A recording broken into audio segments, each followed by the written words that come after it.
Bonjour à toutes, bonjour à tous et merci de nous retrouver ce dimanche matin sur le plateau de Sagesse Bouddhiste pour une nouvelle émission que nous avons souhaité consacrer à un thème riche et passionnant, la liberté et la discipline. Car si nous avons tendance à regarder de manière alarmante tout ce qui peut nous contraindre dans une société qui ne cesse de nous inciter à suivre nos désirs, la discipline peut nous permettre de nous libérer de la souffrance et de la frustration que ceci engendre. Alors en quoi la méditation peut-elle nous aider à accéder à la discipline et donc à une certaine liberté? Quelles qualités peut-on ainsi mieux développer? Et enfin, quels sont les fruits de cette discipline? C'est ce que je vous propose de voir avec notre invité, Ajahn Sundara. Ajahn Sundara, bonjour. Bonjour. Alors, vous avez rencontré votre maître Ajahn Sumedho en 1978. Vous avez ensuite rejoint une communauté du sud de l'Angleterre, donc la communauté monastique de Cittaviveka. Et depuis une vingtaine d'années, donc vous dispensez des enseignements, vous guidez des retraites un peu partout en Europe et en Amérique du Nord. Merci beaucoup d'être avec nous aujourd'hui. Alors, je voulais vous demander, pour commencer, Ajahn Sundara, qu'est-ce qui vous a conduit, vous, vers la discipline? Vous dites qu'au départ, vous n'avez pas été élevé forcément dans une grande discipline et que la méditation a été une des façons, justement, d'y arriver en ce qui vous concerne. En fait, j'ai découvert la discipline dans mon entraînement de danse, tout de même. Hein, avant de passer par la méditation, Oui, il faut préciser que vous avez été danseuse professionnelle pendant plusieurs années. Oui. Donc, j'ai appris cette discipline aussi au sein de la pratique de la danse. Et au bout d'un certain temps, j'ai découvert, quand j'avais à peu près 30 ans, 31 ans, que je n'étais pas, disons, ce monde de la danse ne m'offrait pas ce que vraiment je cherchais. Je suis arrivée à un point dans ma vie où je me posais des questions, où j'étais vraiment intéressée de savoir quel était le but de cette vie humaine. J'étais alors mariée depuis presque une dizaine d'années. Et puis, j'ai commencé à chercher, à essayer de voir comment trouver des réponses aux questions que j'avais. Et c'est à ce moment-là, sans passer dans les détails, que dans 78, fin 77, début 78, je crois, j'ai rencontré Ajahn Sumedho, qui était venu rendre visite dans une université au nord de l'Angleterre, où j'habitais à l'époque, et qui nous a introduits en quelque sorte à la tradition des moines de la forêt. Et je ne savais pas du tout ce que c'était, je n'étais pas bouddhiste, je n'étais pas du tout intéressée particulièrement par le bouddhisme, mais je découvrais quelqu'un qui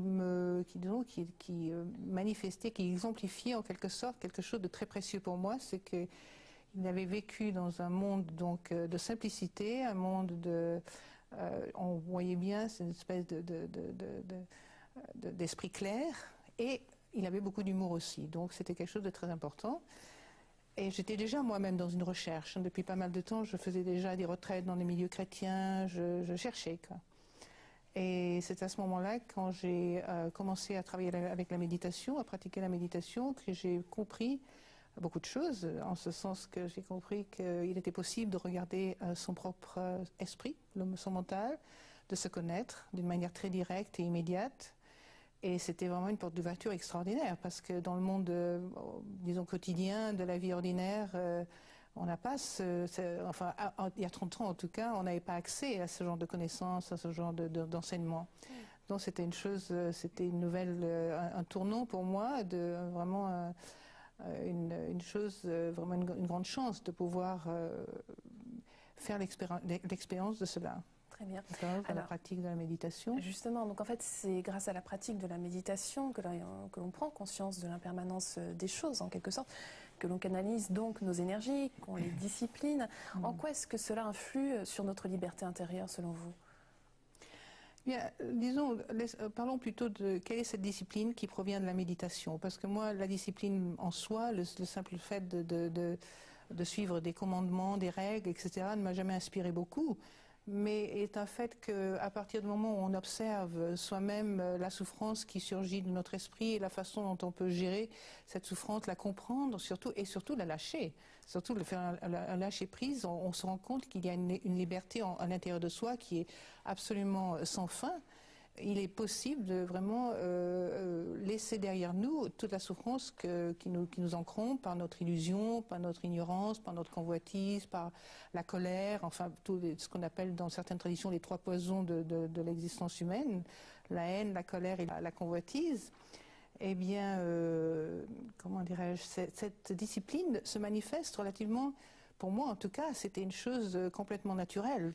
Une fois que le Bouddha est souvent comparé à un physicien ou un médecin de l'esprit, un médecin du mental, et je découvrais tout à coup une pharmacopée extraordinaire pour vraiment faire face à cette maladie de l'esprit qui n'est, heureusement, qui n'est pas incurable.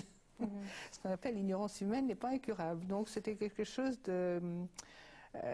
ça amène naturellement à vouloir vivre bien, à vouloir vraiment faire du bien aux autres, à vouloir naturellement être beaucoup plus compassionné envers soi-même, vu qu'on voit cet esprit qui est dans l'aveuglement, on voit la façon, le peu de contrôle que l'on a sur son mental. Et on comprend également le danger qu'il y a à suivre l'expression de nos sens et donc justement les désirs qui s'y rattachent. Oui, les sens eux-mêmes ne sont pas un problème, c'est la façon dont on les gère finalement. Si on les gère dans l'ignorance, la convoitise et la haine, ce qu'on se retrouve avec beaucoup de souffrance.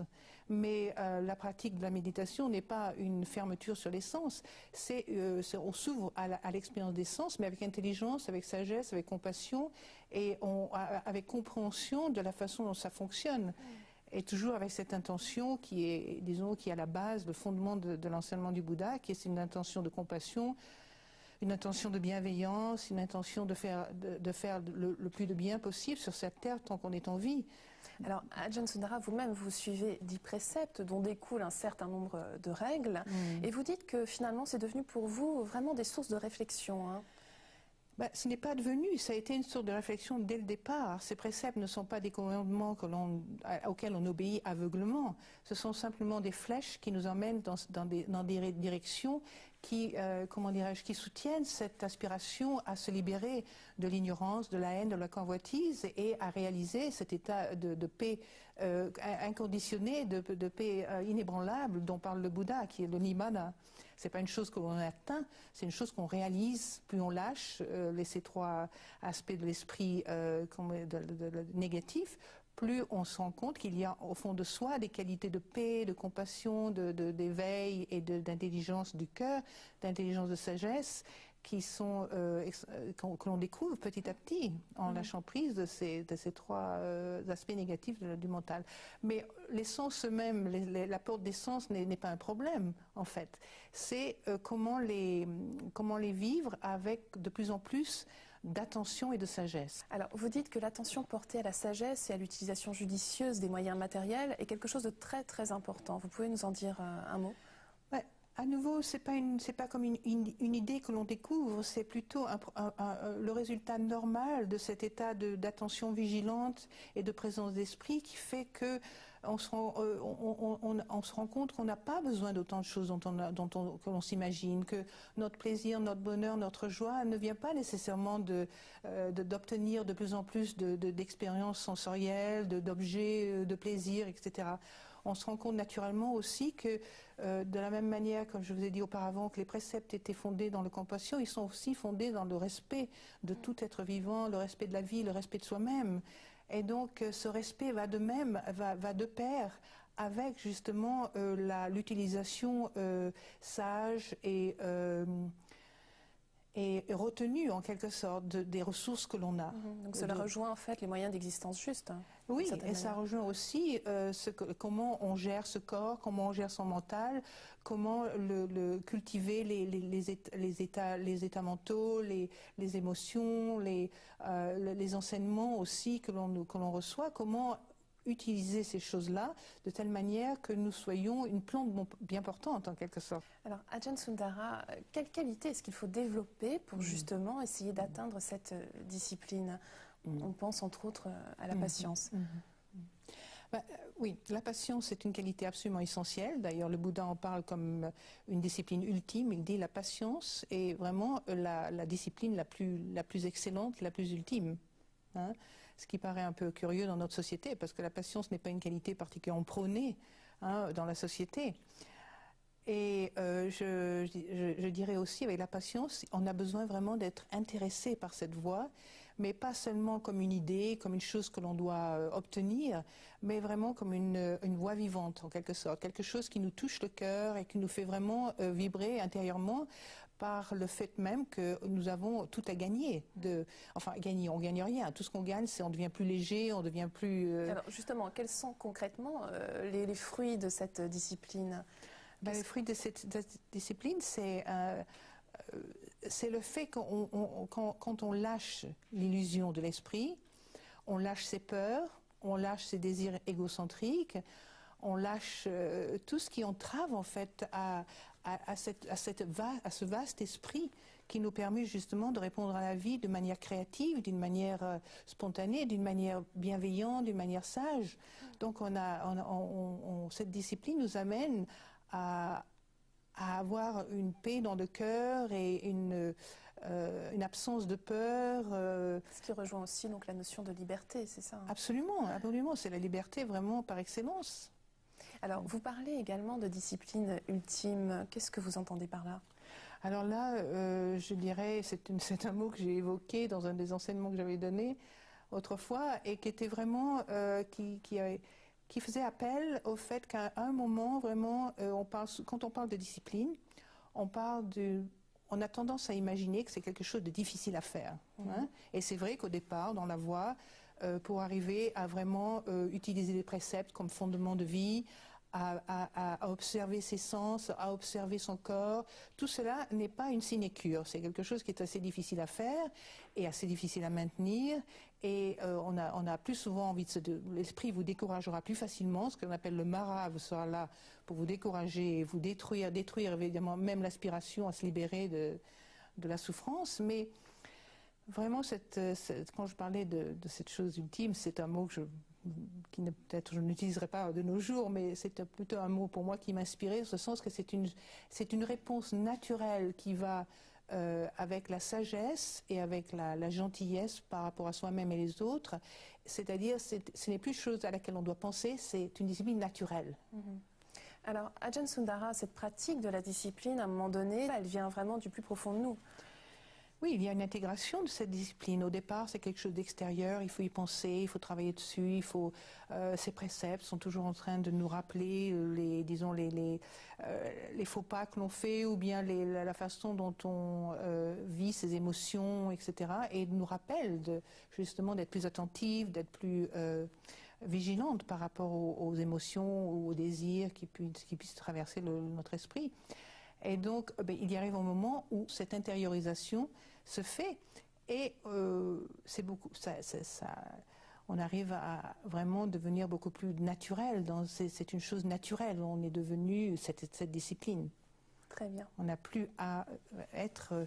Il n'y a plus ce côté dualistique que l'on peut avoir. Moi, en train de me pratiquer, et puis un objet qui s'appelle la discipline. C'est devenu une chose qui fait partie de nous-mêmes, partie de notre cœur, partie intégrale de tout ce qu'on aime dans sa voie. Je vous remercie infiniment, Ajahn Sundara, d'avoir été avec nous aujourd'hui. Avec plaisir. Pour terminer cette émission, voici quelques livres que vous pouvez vous procurer. Tout d'abord, 3 livres diffusés par le Centre Le Refuge, La Liberté, d'Ajahn Vajiro, Incarner l'esprit, Discipline, la mort et l'amitié spirituelle, entre autres, d'Ajahn Sucitto, et Les moines de la forêt, d'Ajahn Chah. Ces livrets proposent à la fois des traductions d'enseignements donnés au refuge lors de week-ends ou de retraites, ainsi qu'une sélection de textes de la tradition Theravada, principalement de l'école de la forêt. Nous vous proposons également les 8 marches vers le bonheur de Bhante Nepola Gunaratana, préfacé par Arnaud Desjardins, Chalpin Michel. L'auteur, un moine Theravada, expose dans un langage simple et clair la 4e des nobles vérités, l'octuple sentier. Et enfin, Le silence du Bouddha et autres questions indiennes de Roger Paul Droit, publié chez Hermann Philosophie, un essai passionnant qui aborde le bouddhisme avec un œil de philosophe en le replaçant dans une perspective indienne plus globale. Vous pouvez retrouver cette émission sur le site internet de France 2 en cliquant sur la rubrique Tous les